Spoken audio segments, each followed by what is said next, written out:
Class ગયા તાસમાં આપણે ભૂતકાળ વિશે ભણી ગયા.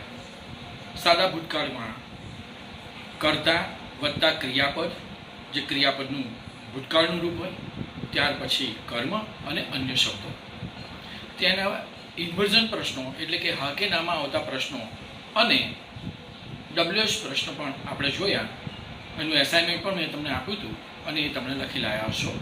ચોપડામાં લખ્યું હશે. સરસ.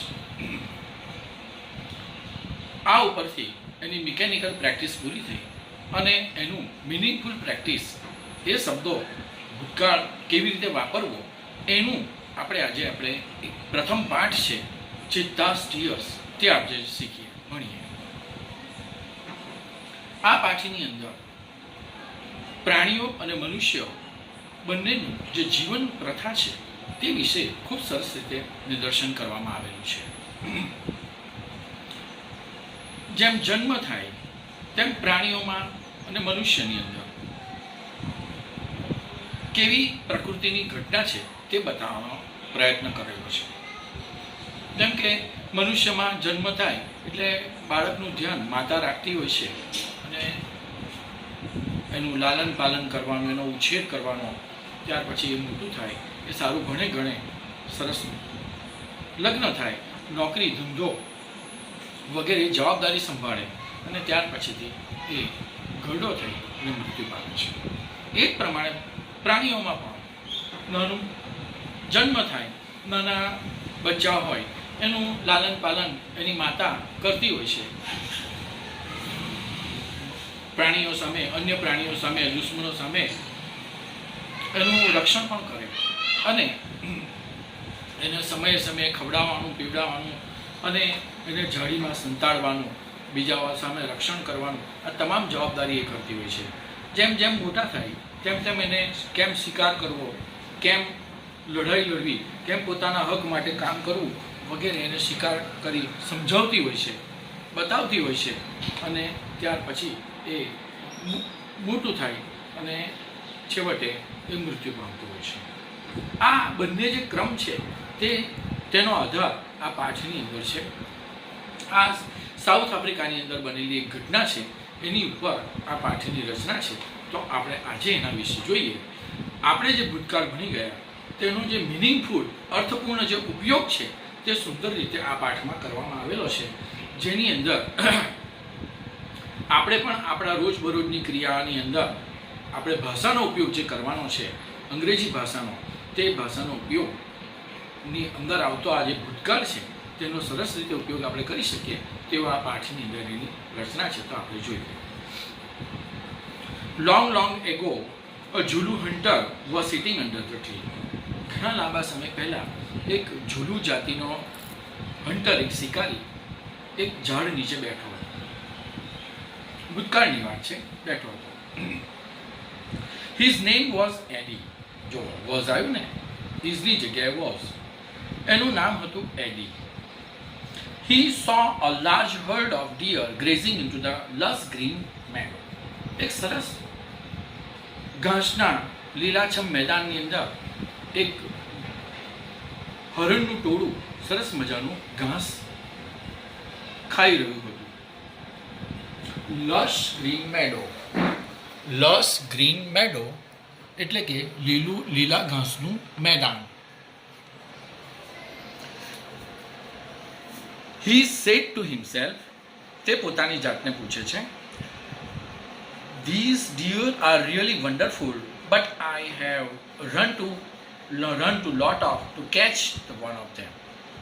આ ડિયરનું ટોળું ખૂબ સુંદર છે, અદ્ભુત છે, પરંતુ એને પકડવું હોય એમાંથી એકને તો ખૂબ જ મારે મહેનત કરી પડે, દોડવું પડે. Can't there be an easy way to get one? શું આમાં કોઈ એવો સરળ રસ્તો નથી કે જેનાથી હું આ મેળવી શકું? આવું એ વિચારવા લાગ્યો. સડનલી, એકાએક, હી સો અ ફિમેલ ચિત્તા. એણે અચાનક એક ફિમેલ ચિત્તાની માતાને જોઈ. Crawling silently closer to the grazing animals. આ ચરતા પ્રાણીઓ, આ ચરતા પેલા હરણોની પાસે ધીમેથી ક્રાવલિંગ એટલે ધીમા પગે છે પણ અવાજ વગર પ્રાણીઓ ચાલે છે ને, જોયું છે ને તમે, પગને એકદમ પેટ સાથે રાખી અને સરકતું ચાલે એમ ઘાસમાં સંતાતું ચાલી અને એની નજીક જાય છે. Then see lift and caught the hare, અને પછી અચાનક એક જોરથી છલાંગ મારે છે અને પેલા ઝરણાને, પેલા ડિયરને પકડી લે છે. તો લિફ્ટ, LEAPT લિફ્ટ, જોઈ લો, LEAPT લિફ્ટ એટલે ઊંચો કૂદકો માર્યો, ભૂતકાળનું છે. LEAPT લિફ્ટ એટલે કૂદકો માર્યો.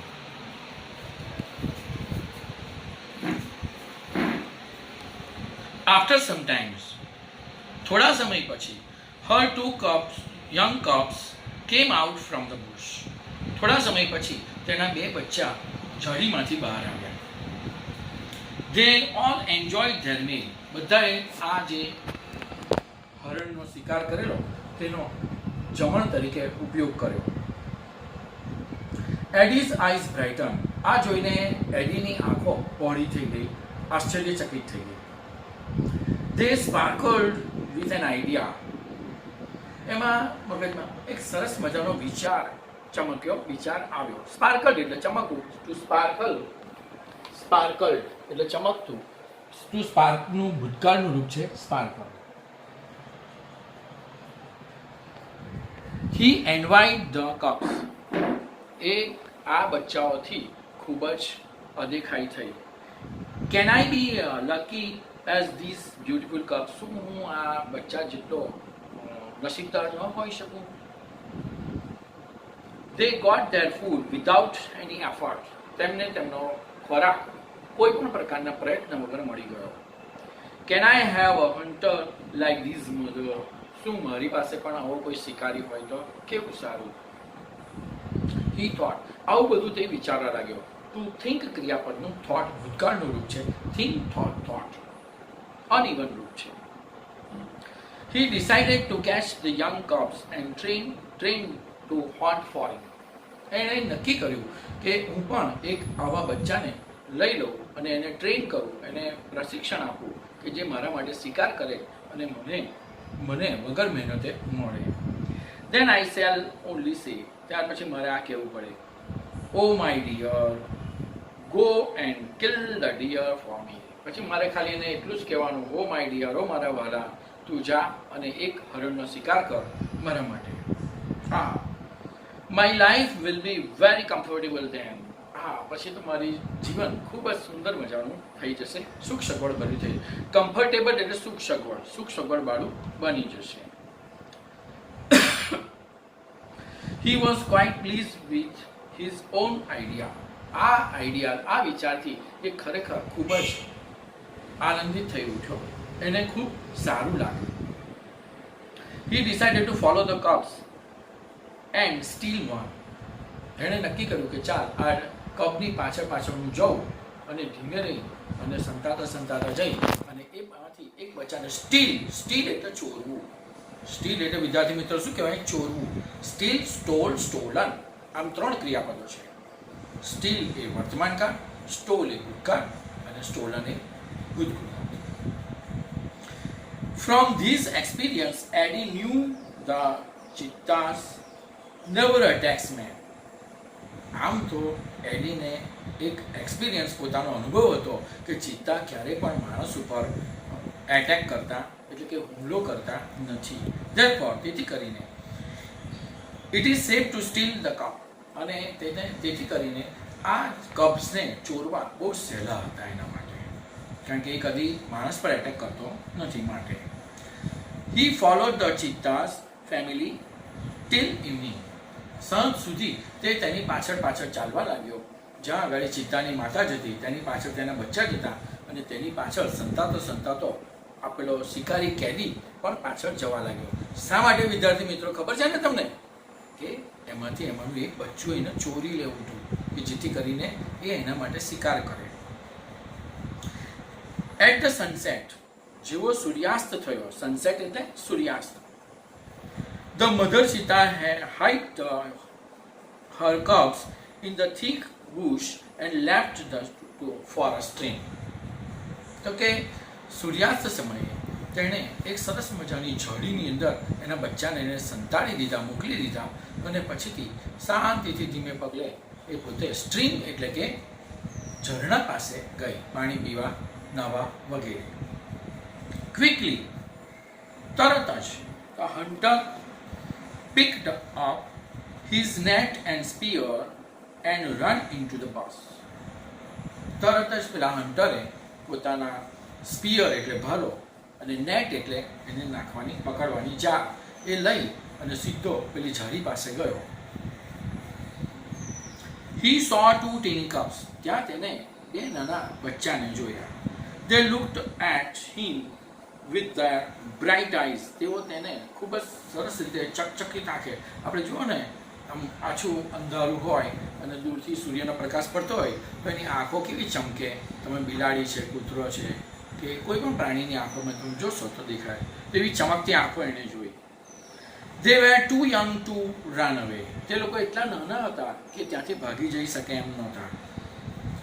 Eddie threw a net over them and cubs were caught. ADA પોતાની નેટ, પોતાની જાળી એની ઉપર નાખી બચ્ચા ઉપર અને બંને પકડાઈ ગયા. ટુ કેચ ક્રિયાપદ છે. કેચ એટલે પકડવું, CAT કેચ એટલે પકડવું, એનું કોટ, કેચ, કોટ એ ભૂતકાળ અને ભૂતકાળના રૂપો છે. He needed two young cubs, but he thought, આમ તો એને જોઈતું હતું એક જ બચ્ચું, પરંતુ એને બે મળી ગયા. It is always better to have two slaves instead of one. એકની જગ્યાએ જો બે તમને ગુલામ મળતા હોય, સ્લેવ એટલે ગુલામ, જો બે ગુલામ મળતા હોય તો કેટલું સારું. એકની જગ્યાએ બે જણા કામ કરશે. He dragged them, to drag ક્રિયાપદનું dragged ભૂતકાળનું રૂપ છે. Dragged them with him and hid them under the big basket. એની પાસે આવતું પોતાનું મોટું બાસ્કેટ, તેની અંદર બંને બચ્ચાને સંતાડી દીધા અને ઉછળીને ચાલવા લાગ્યા. The mother ચિંતા returned after a while. થોડાક સમયમાં પેલી મધર ચિંતા પાછી આવી. She did not find the cubs. તેણે પોતાના બચ્ચાને જોયા નહીં. She looked all around. તેણે આસપાસ બધે જ જોયું. First she became angry and jumped wildly. શરૂઆતમાં એ એંગ્રી, ગુસ્સે થઈ ગઈ અને આમ તેમ જોરથી કૂદવા લાગી. She sniffed all around. તે આજુબાજુ સૂંઘવા લાગી. તમને ખબર છે ને વિદ્યાર્થી મિત્રો, પ્રાણીઓ જ્યારે કોઈ વસ્તુ આમ તેમ થઈ જાય, એમને શોધવું હોય તો એ સૂંઘે છે, સૂંઘીને બધું શોધે. આપણી પોલીસ પણ જ્યારે કંઈ ચોરી કે એવું કંઈ થાય તો ચોરને પકડવા માટે શું કરે છે તો કે કૂતરાને લાવે અને એને પાસે પડેલી કોઈ વસ્તુ સૂંઘાડે, જેથી જ્યાં એ સૂંઘીને જાય અને છેવટે મોટે ભાગે આ બની શકે છે કે ચોરનો પણ પકડી શકાય છે. તો એ આમ તેમ સૂંઘવા લાગી કે એના બચ્ચા કઈ તરફ ગયા એ, બટ એલાસ, પરંતુ ન બની શક્યું, એ સમજી ન શકી. She could not find her dear babies. તે તેના બેબીઝને પકડી શોધી શકી નહીં. At last she became sad and started crying. છેવટે તેણે શું કર્યું, ગમગીન થઈ ગઈ, ઉદાસ થઈ ગઈ અને started crying. To start ક્રિયાપદનું ભૂતકાળનું રૂપ started crying. Crying એટલે શું ભાઈ, રડવું. She cried and cried for whole night till the next evening. તે રડ્યા જ કરી, ક્યાં સુધી, છેક બીજે દિવસ સાંજ સુધી. She cried until her tears made dark stain down her cheeks. Stain એટલે વિદ્યાર્થી મિત્રો ખબર છે, સ્ટ્રોંગ ડાઘા પડી જવા, જે નીકળે ના એવા. આપણે સતત રડા કરીએ તો આપણે પણ આંખ નીચે કેવા કાળા ડાઘા થઈ જાય છે ને, એવી રીતે ચિત્તાની મધર આખો દિવસ અને રાત રડે તો શું થયું, એને પણ છે ને કાળા ડાઘા પડી ગયા. જો સ્ટ્રેન એટલે કાળા ડાઘા પડી જવા. સ્ટ્રેન એટલે ડાઘા પડવા. સ્ટ્રેન ડાઉન હર ચીક્સ. એના ડાઘા એની ઉપર પડી ગયા, આંખની નીચે. She was still weeping. આખો દિવસ ને રાત રડ્યા કરી. At night, the mother cheetahs cried so loudly that she was heard by the wise young man living in the village. તો કે એ રડતા રડતા એનો અવાજ એટલો સ્ટ્રોંગ થઈ ગયો કે ગામની અંદર એક વાઇઝ મેન, એક સારો માણસ રહેતો હતો, એના કાને પડ્યા. To hear, to HEAR, hear એટલે સાંભળવું. હિયરનું હર્ડ છે તે ભૂતકાળનું રૂપ છે, એ ધ્યાન આપવાનું.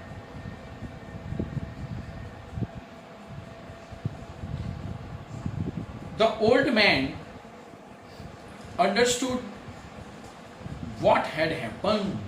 The old man understood ભૂતકાળનું રૂપ છે. ટુ અન્ડરસ્ટેન્ડ એટલે સમજવું, અન્ડરસ્ટુડ એટલે સમજ્યો. તો પેલો ઓલ્ડ મેન, જે વાઇઝ મેન હતો, તે તરત સમજી ગયો કે વોટ હેડ હેપન, શું બન્યું હશે. હેપન ક્રિયાપદ, હેપન એટલે બનવું, થવું, હેપન્ડ એનું ભૂતકાળનું રૂપ. He immediately took his strong club and came out of his hut. તો કે એ ઇમિડિયેટલી ઊભો થયો તરત જ, અને એક પોતાના હાથમાં સ્ટ્રોંગ એક લાકડી જેવી મજબૂત લાકડી, ક્લબ એટલે લાકડી, સ્ટ્રોંગ મજબૂત લાકડી, હથિયાર તરીકે વાપરી શકાય તેવી સરસ મજાની લાકડી એ લઈ અને બહાર નીકળ્યો. એનું નામ શું હતું બેન? સાનો. સાનો વોઝ વેરી વાઇઝ. સાનો ખરેખર ગામની અંદર ખૂબ જ સારો અને હોશિયાર માણસ હતો. He loved animals and knew all about her. એ પ્રાણીઓને જાણતો હતો અને પ્રાણીઓ વિશે એને ખૂબ જ પ્રેમ હતો. When Sano found out the hidden cubs, he knew that it was Eddie's wicked idea. એને ખબર પડી કે આ ચિત્તાની માતાના કોઈ બચ્ચા ચોરી ગયું છે, અને આ કોણ ચોરી ગયું હશે? આપણામાં કોઈ એવો નથી. આ નક્કી પેલો એડી, જે લુચ્ચો માણસ છે, વિકેડ એટલે લુચ્ચો માણસ છે, આ એનું જ કામ હોવું જોઈએ. He got angry with Eddie. એ એડીથી ખૂબ જ ગુસ્સે થયો. He rushed out and shouted. એ પોતાની એમાંથી બહાર આવે છે અને જોરથી બૂમો પાડવા લાગ્યો. I hate Eddie. એ એડીને, હું એમ કે એડીને ધિક્કારું છું કે એડીએ આવું ખરાબ કામ કર્યું. Everybody of our tribe will hate you because you are lazy and wicked too. આપણી જાતિના તમામ લોકો તને હવે હેટ કરે છે. હેટ કરવું એટલે ધિક્કારે છે. શા માટે? કારણ કે બધા માટે તું કલંકનું કામ કર્યું છે. તે પ્રાણીઓના બચ્ચા ચોરી લીધા અને આખી રાત એને રડવું પડ્યું, એટલે તું સારો માણસ નથી. We knew that hunter must hunt and with his own strength and skill. આપણે બધાને ખબર છે કે હન્ટર કેવો હોય. હન્ટર એટલે કે શિકારી કેવો હોય કે જે પોતાની સ્કિલ એટલે પોતાની આવડત અને સ્ટ્રેન્થ એટલે શક્તિથી શિકાર કરતો હોય છે અને પછીથી પોતાનું ગુજરાન ચલાવતો હોય છે. આવું ચોરીનું કામ નથી કરતો. But you are lazy hunter. પરંતુ તું ખરેખર ખૂબ જ લેઝી એટલે કેવો ભાઈ? આળસુ. તું ખૂબ જ આળસુ હન્ટર છે, એટલે તું સારો માણસ નથી. યુ આર અ થીપ એટલે શું ભાઈ? ચોર. તું ખરેખર ચોર છે, તે ચોરી કરી. You have broken the rules of tribe. તે તો આપણી જાતિના રૂલ્સ ને જે રેગ્યુલેશન છે, જે નિયમ છે, તેને ભંગ કર્યો છે. You have brought dishonour to the whole tribe. તું ખરેખર આ જાતિ માટે એક અપમાનિત માણસ છે. જો ભાઈ, ડિસઓનર એટલે અપમાનિત. તું ખરેખર ડિસઓનર વ્યક્તિ છે. તારા માટે ખરેખર માનપાન કોઈને ન હોય. All the members of hunters tribe got together.